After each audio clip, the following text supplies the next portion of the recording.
Blend Radio with Nancy Reed and Lisa Smith, the publishers of Big Blend Radio. And our next guest is Ruth Milstein.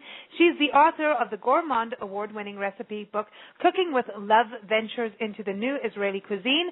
It's available on Amazon.com and also on her website, ruthmilstein.com. You can also read her articles and get her recipes and listen to her past interviews and even watch her videos if you go to eatdrinkbemerrymagazine.com. Hey, Ruth, how are you? I'm great. How are you? Well, we're being naughty. Okay. I heard we're going to get pickled with you. Oh, yeah. This is what I did all the afternoon. Pickles. Yeah. How are you, Howard Nancy? knows how we like to get pickled. Yeah. Did you pickle lately? Are we pickled? Have you pickled lately? No, actually, I don't think we've ever pickled anything. Oh, try it. You will love it. You know, other than drinking our wine. I mean, we know. like This pickled is things. This is the first step before pickle. Is it hard? I always thought it was hard. No. Once you have the right vegetable or fruit, it's not hard at all. Well, Ruth, it's interesting because when I was a little girl, way back. You was? When? Way back no, when. I know, really. No, when I was in high school, we had a home ec class, and you know, and it was interesting, and it was dangerous for me to be in there. I learned how to make jam and everything, and the jam really did jump out of the pot and bite you and burn you and all that good stuff. Oh. And you know, whenever I think about pickling and preserving, my mind goes right to the jam, and like, yeah, I burnt myself, which is usual, but. Pickling seems to be pretty easy compared. It's easier. It's much easier because you don't have to really to boil anything. Just put it in the jar and that's it. But the best is to pick the right vegetable. It has to be firm. Okay. Firm. And I like firm. cucumber. Yeah, I like it smaller also. I like it so so the smaller the better. Because the seed. Because it's cucumber, it's large, it's all full of seed. And the seed is juicy and watery, and I don't like it. I don't like it when, you know, they have the, like, pickles that are sweet. I don't know if I'm used to the very... Oh, the gherkins. I like don't the spicy also. I like the spicy. Yeah, well, that's like the kosher dill, right? That's really what I'm into the dill. Yeah, but they're very large. The kosher dills are very large. So you want them smaller. I like it very, very small. When I say small, it's like 2-3 inches. Okay. Tiny, really tiny and firm. Okay. And then other than pickles, what would you make as well? Because I remember even when we lived in England, they made the pickled chutney, and they had like a little bit of curry in there, but they would put mangoes and also peppers, and they would pickle the pepper. peppers. A little bit sweet if it's needed. Depends what you will make, what type of vegetable, what type of fruit you add. Don't scare to put a little bit sweet, a little bit honey, half teaspoon, 1 teaspoon for large amount will do it. Will do it. Ruth, growing up in Israel, because I know you do a lot of chutneys and preserves as well. Was pickling part of your way of life? Yes, because we have a fresh vegetable and fresh fruit that is so much. My mom didn't know what to do with that. She just gave it and gave it and gave it. Still we had, so she used to do all the jam preserve, and she kept it for the next year. But always from fresh food. Always fresh food. Do we lose the vitamins when we pickle things? Oh, yes, because it's killed by the vinegar and all the sour things there. Oh, really? Yeah, it's killed, yes. So then what about a salad? But you get electrolytes from the vinegars. No, but you're not really pickle it. Oh, you eat okay. it fresh. It's different. Okay. But it's part of life, the pickle. We love pickle. Mm-hmm. So. I think pickle juice is supposed to be good. I know football players drink pickle juice. Yes, I know. For the electrolytes and things like that. And they can do everything, those athletic. They're so big and strong. Well, you know, we just watch them chase balls around the field. We have no clue what they're doing, but they go, look at them. It's fun to watch. They're chasing a ball. You know? But when you think about, you know, you've got the cucumbers, you've got a great recipe for us with that, which is going to go up on eatdrinkbemerrymagazine.com, how to do the cucumber pickles. And it seems easy, and yet you put garlic in there. See, now, I actually want to pickle the whole clove of garlic. That's how I love my garlic. I put always garlic more than the recipe says. But not everybody like it. And try to put like less salt. 2 tablespoons is fine for this amount for 2-pound cucumber. But you can avoid most of the salt by using celery and mustard seed, like 2 tablespoons. Oh, wow. Yes, so you can avoid That's a good the salt, because salt is really salt. And you can chop onion also. Slice open onion, chop it, and put it over there also. If you put it for 2-pound cucumber, you can finish it in 2 days. Wow. I mean, yeah. And then what I'm going to try this. with the vinegars, can you use apple cider vinegar? Because I know it's so healthy for us. Yeah, no, not with the pickle. Not with just vinegar, pure vinegar. Okay. Yeah. So now, what other kind of vegetables do you do other than that? Would you do olives that way, or do you prefer to put them with the oil? Olive, I prefer to buy it. When I buy it, it's salty. It's very salty, so I soak it with water for 2 hours, 2 hours, or just soak it with water, put it in the fridge. The next day, it's sweet like honey. And I have all the benefit of the olives, and it's sweet. I don't want this salt. It's loaded with salt. What about mushrooms? Would you pickle mushrooms? No, because it's like spongy. Yeah. Me personally, not.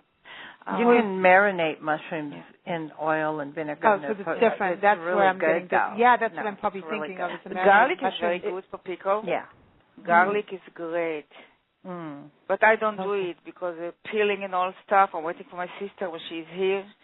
She pickled for me like 2-3 pound garlic. And it's so great. You can spread it on bread, fresh bread. For sandwiches is good. And they don't have the garlicky taste. They're like a great spread. Yeah, I like it with when you do put the mustard seeds. I love mustard. I think mustard is just one of the.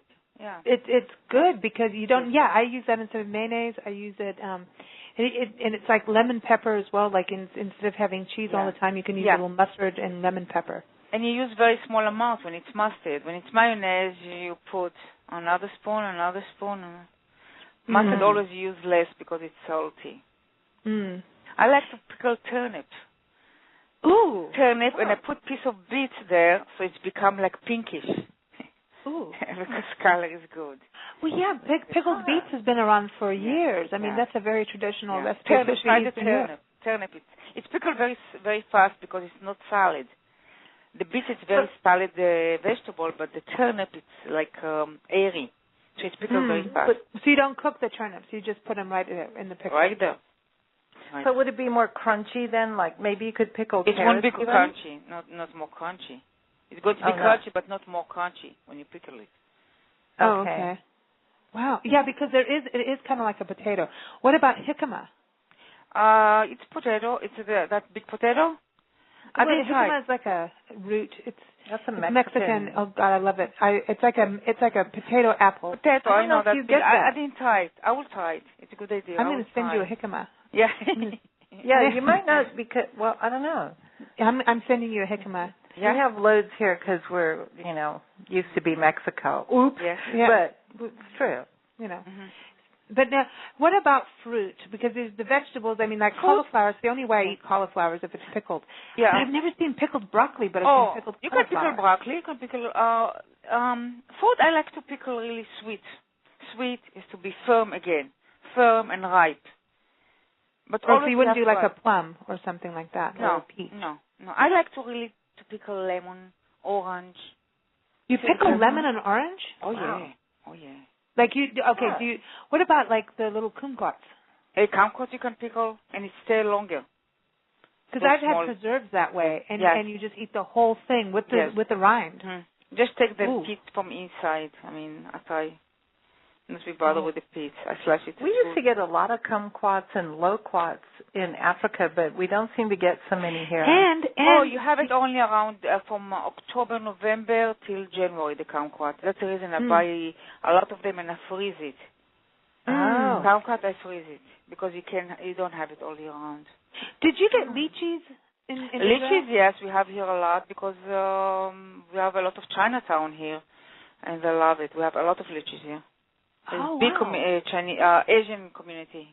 So they eat a lot of lychees. Yes.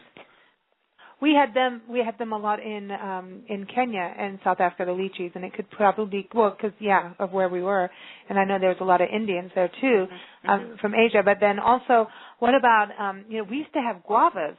Oh, guava! We have guava in our backyard, so I know what means guava. But when I tell Americans, they don't know what means guava. Now I start seeing guava that coming from Mexico, but very tiny.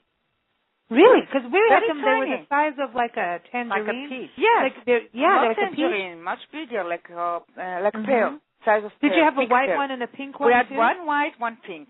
Yeah. Yes, us too. Wow. In South Africa. Yeah. And But either then, you love it or you hate it because the smell. But now I think they have it without that smell. But I taste those small ones. They didn't taste to me like guava.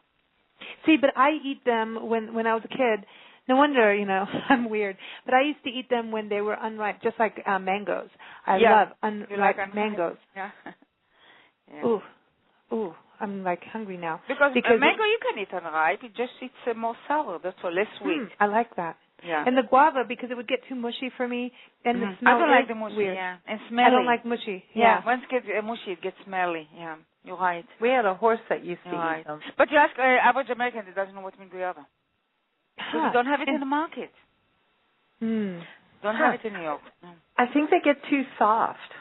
It gets too soft when you keep it soft. I mean, if you eat it when it's firm, it's really delicious. And it's very healthy. It's loaded with vitamin C. It's very healthy. I think when it turns too quick to be shipped. Yes. Yeah. Because when it's mushy, it's really disgusting. Do you have cactus fruit? Cactus fruit, Nepalese. Yes, I buy it all the time. There's the actual fruit. Yeah, the actual and I buy it all the time. I love it. And people are saying, what Really? is this? What is this? What is this? How you eat it? How you cook it? It's the actual prickly pear, the red one? Are you talking about the red one? There is the red one and there is yellowish also. Yeah, it depends if you're talking about the paddle, which is like the Nepalese, and that's the green one. You take the thorns off, and you can eat them, cut them up, and slice them, put them in stir fries, do your thing. Yeah. And then the fruit, you can make wonderful margaritas or martinis with them. Everything you can make with the fruit. Just you can just grind the seed in blender. You can add it to when you cook. Yes, it's good. I love it. Really, I love it. All you year round. Yeah, we have it all year round here in New York. Really. Really? Wow. Yes. Interesting. And they're large. They're juicy, large, meaty. They're good. They're sweet. They're very sweet. And they're clean. All you have just to peel them.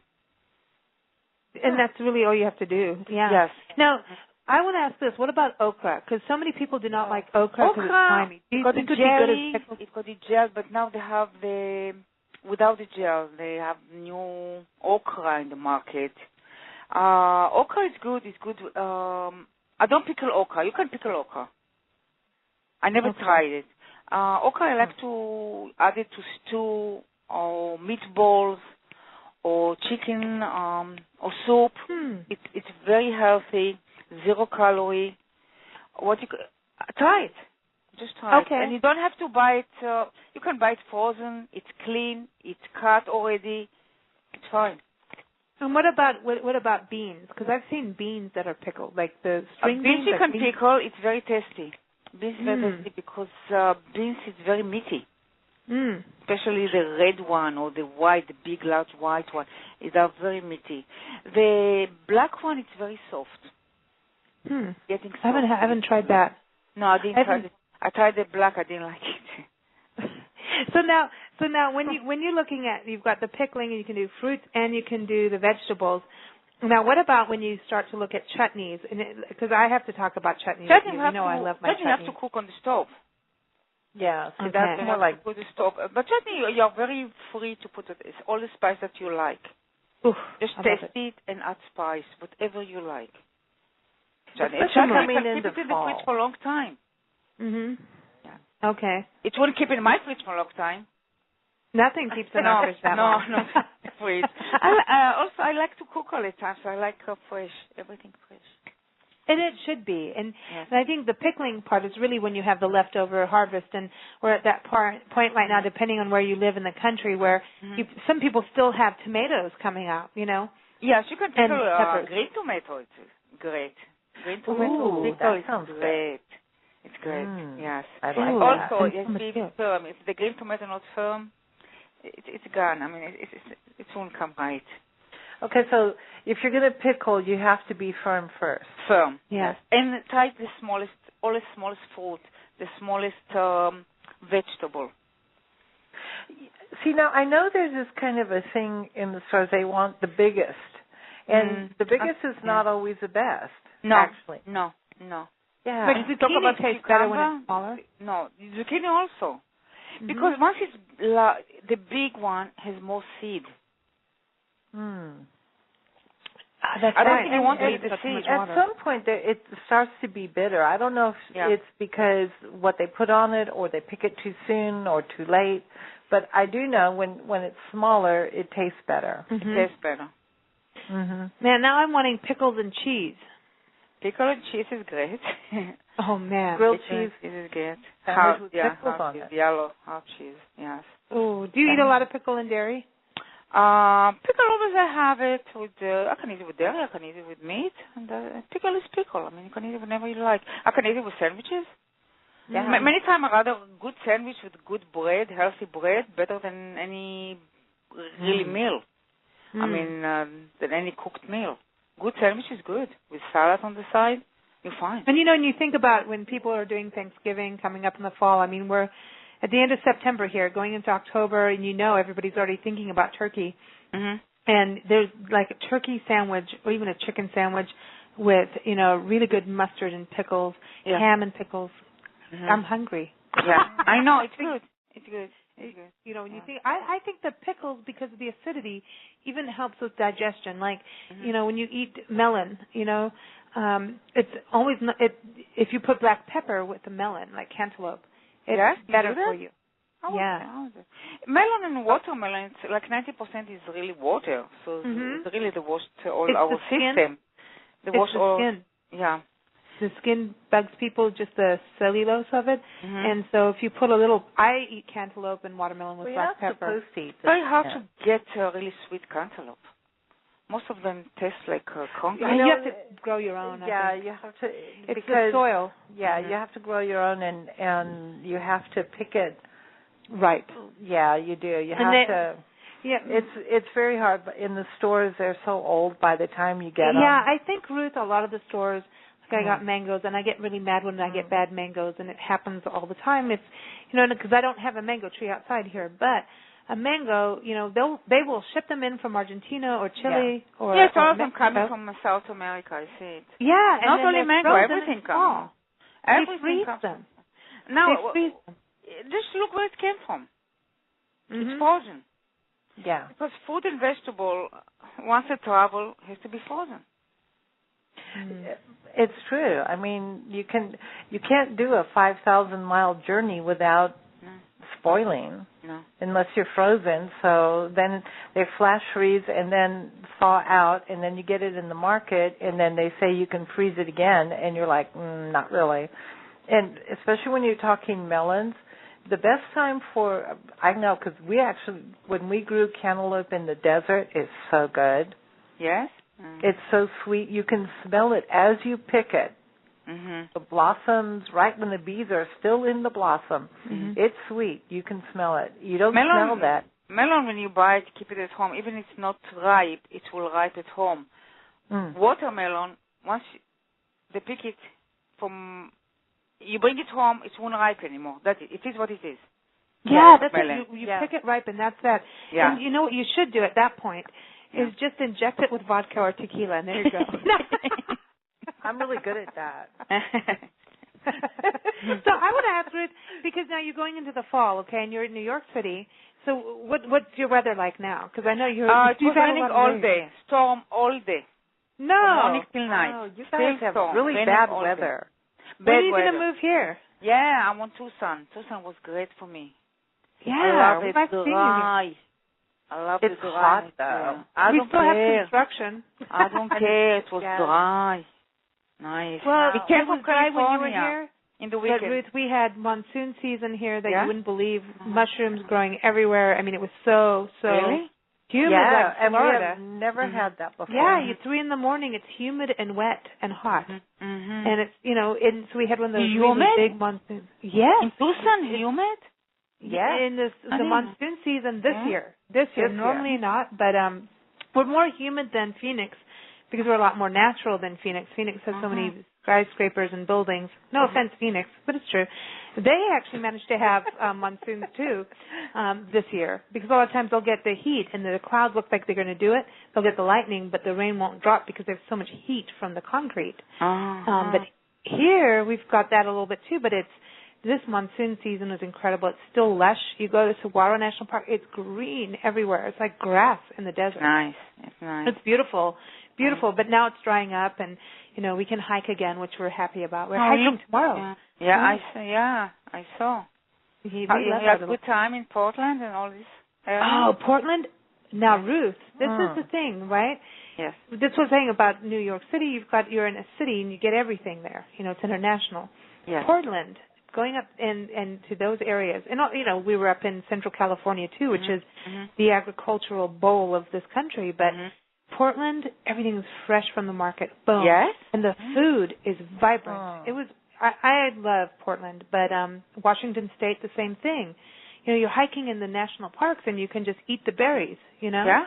Right there. I don't know if you're supposed to, but no. We do. Our next journey going to be to check the wine in Seattle. Oh, you're going to Seattle. Last week we were in California, North California. It was like a quick trip. It was our birthday. We left. So we left California for a few days, a little bit Sonoma, Napa, Windsor, and we are back. Everything is green there. Everything is green. You come to New York, everything is brown, raining. Wow. We're going to import you. Yeah. And say happy birthday to Howard and give him a hug. Thank you, Will. Thank you. Yeah, no. So what's he doing with Gary Puckett's band? He's Gary Puckett. We went to the show over a month ago, and Howard does some video for him. He sent him all the video. He mixed all the video for him. I don't know what he does all the day, and he sent it to him, so he know him very well. And after the show, he had the time for us, and we hang up with him. Cool. First of all, he hangs up with other people. He has to sign. The CDs. Yeah. Has to sign. The people bought the CD and all this stuff. And after he hang up with Howard and me, and he's great. He's down to earth. He didn't lose his voice, and he's really nice person. He's really nice. Cool. He's a really nice person. Yeah. Very cool. I like him very much. That's you're, it's just saying that you're a woman of great heart, So, I think when you pick up that with people, you attract those people too. I mean, he's not like celebrity or something. No, he talk to you and he look to your eyes. He's a really nice person. And I think he has to come on a show with you and Howard. Yeah. Where is he now? I don't know where is he now. I know he lives in Florida. And he's touring all the time. He has great voice. He didn't lose anything. You know what we'll do? Is when we go to Florida, we'll go in winter, Ruth. Oh, yeah, visiting. We'll go see him and we'll go see Rob Parisi, too. Yeah. Who? We'll go meet them. Rob Parisi. He did Play That Funky Music, White Boy. Oh. Yeah. He's been on our show a couple times, and we could go hang out with him, and we can just have, an old school party of music, rock and roll that was there, Good stuff. It really is. Well, I hope now this was going also with New York. I know you're not happy about the weather. No, the weather really bothers us. I mean, it's hard when you drive, you go to errands. I mean, it's hard. It's hard. But are you getting local produce from New York State? Is it easy to find in New York City? I didn't see anything products of New York. Nothing. I see only South America, and when I see California, I grab it immediately. Wow. But most of them, it's from South America. And that's what happens in the city side. And you would think it would be stepping up a little bit, huh? And no. And it says organic. Forget it. Where the organic coming from? It's come from California. How it travel to here? Well, listen, Walmart has their own organic line, Come on. Wait. I don't buy organic. Ruth, what do you think about Walmart meat? About? Walmart having their own meat line now. Yes, I see the steaks. I see the steaks. I buy kosher, so I won't buy from Walmart. But I see the steak. It looks good. $5. It looks good, you think? It looks good, but, they inject it with water. You still think they're doing the water thing? Sure, because it's legal. It's legal. Mm. To inject it with water is legal. It's not illegal. So they do that. That's the reason it looks puffy. Oh. When they put yeah. When they cook it for you, it shrink. It's become like I know. See, you have a steak and then you cook it and it looks like a pork chop. Yeah. I know it does. It's waterlogged. No, and then it shrinks, and you're like, wait a minute. No, but I think you're right. You've always said go to the actual butcher, and I think there's something to be said for that. Not only that, are you actually getting them to cut the meat, and you can see the hunk of meat in front of you. No. You can ask him how thick you want it. Well, but you're seeing the piece of meat, and at the same time you're supporting a small business. And I think that's part of it too. And you have that relationship with your butcher. Yeah, the small business. I have a relationship, yeah. I do. So when you go in there, they know what you want and what you expect. Yeah. Many times I order half lamb. Don't laugh at me. On the holiday, I order half lamb. I go there 2 weeks ago. I give him a call. I give him a buzz. I'm coming. Half lamb. And he does whatever I want. Ooh. So what are you doing with your lamb? Lamb chop. Ooh. Rack of lamb. I have from half of lamb, I have 3,000 rack of lamb, which is good when you have a guest. Lamb chop and a big chunk of lamb, like 5 pounds. Is for the oven. And the rest, all the bones, I use it for soup or stew. See, I think that is great because now you're repurposing, you're using every part of the animal too. And it costs nothing. It costs, if I buy only one part, yes, it will cost me more than the half lamb. Of course, I won't take the head, not the tail. This I don't want, but only the meat, no fat, nothing. So when you cook lamb, do you do the typical mint thing that people do with lamb? No, I don't know why. I don't either. Every lamb there is mint in restaurant. I don't. I didn't see how they're going together. I put spice in my spice. You just spice the meat I spice the meat. First of all, I ask him to take all the fat out. And if I want fat, I add the olive oil. I don't want animal fat in my house. I don't want animal fat at all. I don't want any more fat on my body. He takes what is possible. All the fat is possible. I only want mint to go in a mojito. I don't like. You know what? I'm not a big fan of mojitos. Really. I'm not a fan of mint. No. Ice cream. No, I really just like it on mojitos and mint juleps. But mint in cooking. Yeah, in cooking, I just really, and we used to grow a ton of it because it grows really good in the desert. But I could really never find. Wild, I know. Yeah, it grows. It's like a weed almost. Yeah. I put a few leaves in the tea. Mint tea, mint tea, okay. Peppermint tea and mint tea, absolutely. With some, but for cooking with a little whiskey. even when don't people use it put really. mint with tea, unless the I don't like that either. If the recipe really asks for it, I put mint. Otherwise, no. Yeah, but people put mint in peas. I don't like that. No, I know. I saw in restaurants. Peppers. And peas. Yeah. Red peppers, but red peppers and green beans. So I just kind of mint is for drinks and not for anything else. Yeah. No, I agree. Well, Ruth, thank you for joining us. It's always fun chatting with you. Oh, great chatting with you, both of you. I know you for having a little bit. Sorry for that. It's okay. I listened Friday to the afternoon. previous one for the massaging and everything. Yeah, massaging is good. Massage is good for the and mint is good soul. for your feet. Yeah, it's good for the soul. It's good for the body. Yes.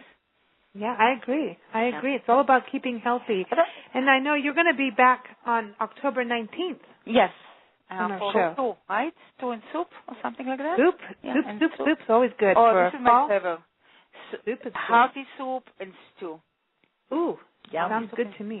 Yeah. So that you can cook for 2-3 hours. Just watch it. It's great. It tastes is great. I like that. And the kitchen smells good all day. That's it. I like the crock pot too. I like to cook things in a crock pot all day long.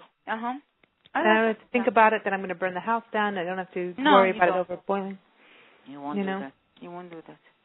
It's easier when you have a gas stove. Gas stoves, you can do stuff. Okay. Just one thing about pickling.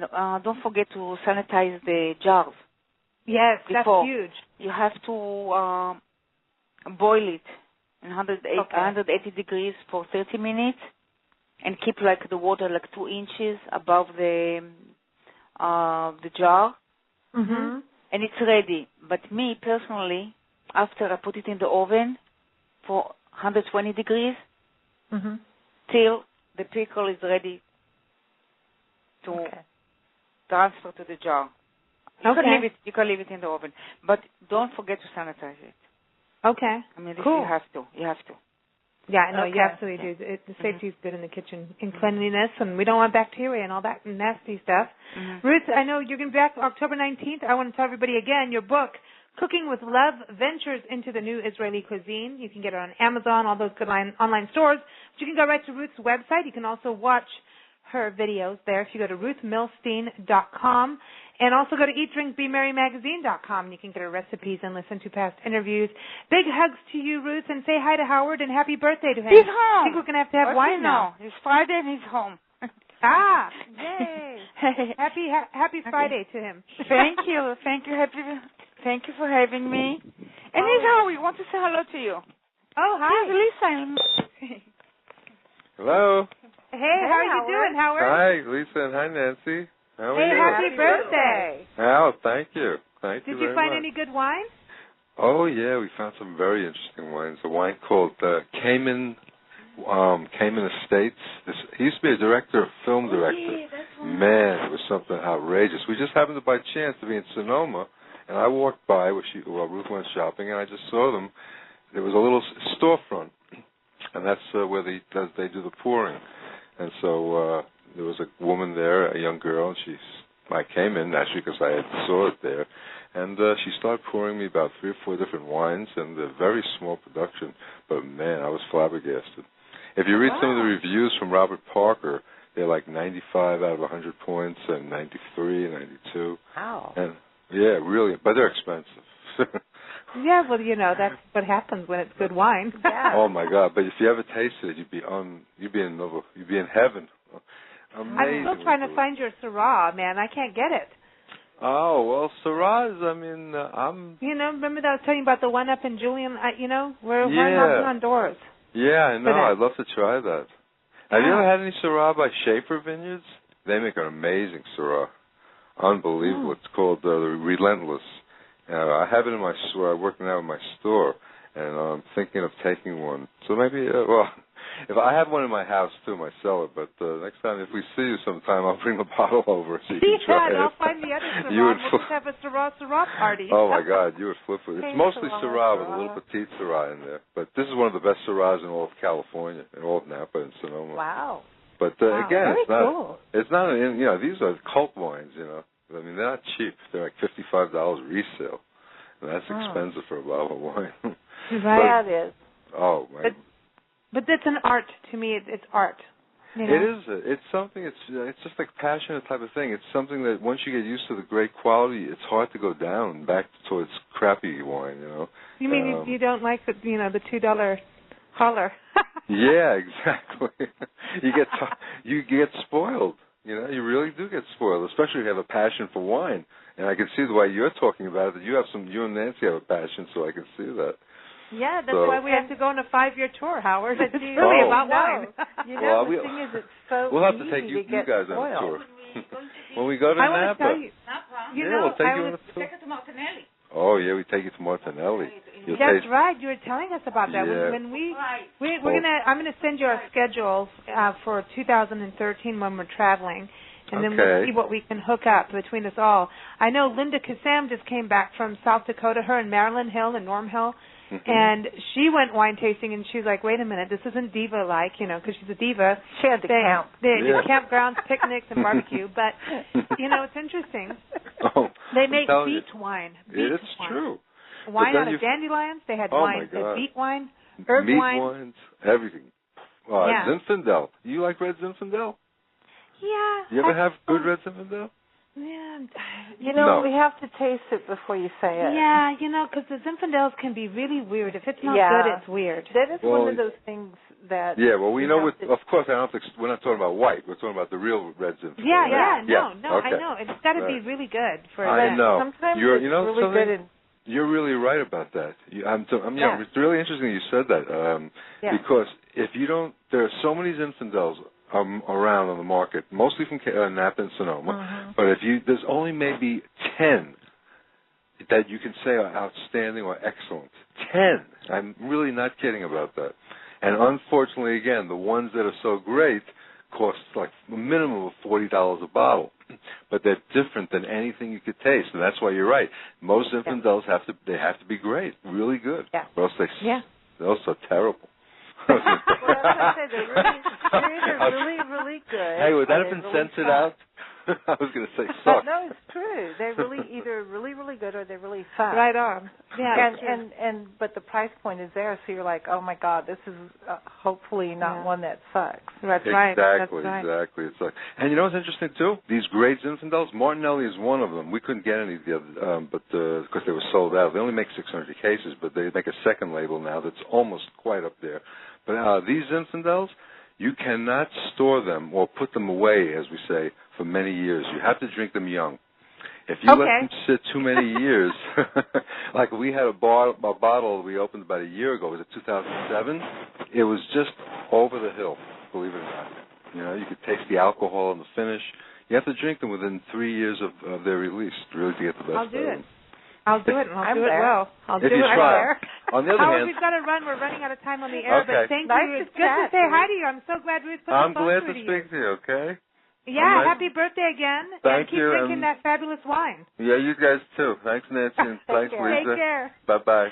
Bye-bye. And love to everybody, Howard and Ruth, Howard joins the show with Ruth once in a while to talk about wine because he's a wine aficionado, and we know so. We've hung out with them both when they came out to Tucson and had a great time. And, again, Ruth's cookbook, amazing. And I know that they're working together on a cookbook with her recipes and his wine picks. Awesome. So I'm looking forward to that. So don't forget, you can go to ruthmilstein.com for that.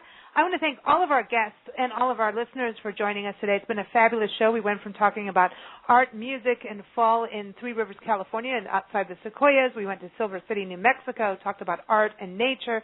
We talked about the Cuban Missile Crisis. We talked about dealing with pain, and we talked about getting pickled. And wine. We end up with wine. Go figure. It always happens. Happy Friday to everybody. We will be back next Wednesday, October 3rd at 3 p.m. Pacific Time, 6 p.m. Eastern Time for Big Blend Radio. We're going to talk about food and wine out of Silver City, New Mexico, out of southern New Mexico. Cool. We're going to chat with author Anne Elizabeth Moore about hip-hop Epsada. Ghost, Past, and Present. Also, Marilyn Hill, the Tamna Traveler, will talk about her trip to Virginia. Tama Keeves, who's one of the top career coaches in the country, who has been on Oprah radio show and all kinds of great places, will be on a show talking about her book, Inspired and Unstoppable. Sharon Gallagher from Temecula, California, from the Thornton Winery there, will be talking about banquets and holiday parties. And we're also going to be talking about celebrations of life and planning a funeral. I know that's a somber subject, but we're going to be talking about that because it has happened. So everybody, don't forget, visit us at BigBlendMagazines.com, sign up for our newsletter, and don't forget, we'll be back next week. We wish you a wonderful weekend and a fabulous Friday, and we'll see you next Wednesday for Hump Day and Wine Wednesday. Everybody take care and have a good one.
everybody, don't forget, visit us at BigBlendMagazines.com. Also on Twitter at BigBlendMag.